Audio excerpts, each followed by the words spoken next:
তো গাইস, আপনারা কি জানেন ছাপড়ি কথাটা সংজ্ঞা কি? যদি না জানেন তবে আজকের এই ভিডিওটা আপনাদের চোখ খুলে দেবে, কারণ আজকের এই স্কোয়াড তাদের নিজেদের নিয়ে এমন এক তথ্য দিচ্ছে যা শুনে আইনস্টাইনও হয়তো বসে বসে কান্নাকাটি করতেন।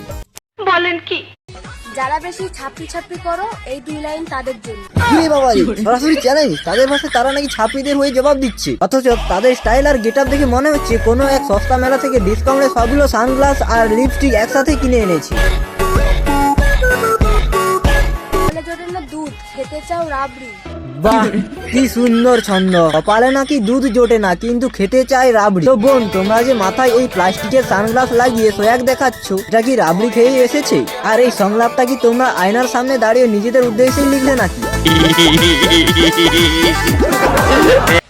লাস্টে কোনো বাড়ি अच्छा সেই ছাপ ठीक है।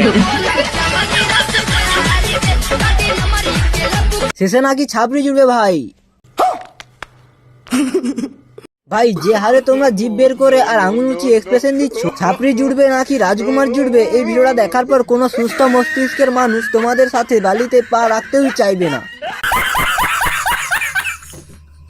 যাই হোক বন্ধুরা, ভিডিওটা ভালো লাগলে লাইক দেবেন, আর এই বিখ্যাত স্কোয়াডের সম্পর্কে আপনার কি মতামত কমেন্টে জানাবেন। একটা কথা বলে রাখি, এই ভিডিওটা শুধুমাত্র বিনোদনের উদ্দেশ্যে তৈরি করা হয়েছে, কাউকে ব্যক্তিগতভাবে আঘাত করা আমাদের উদ্দেশ্য নয়।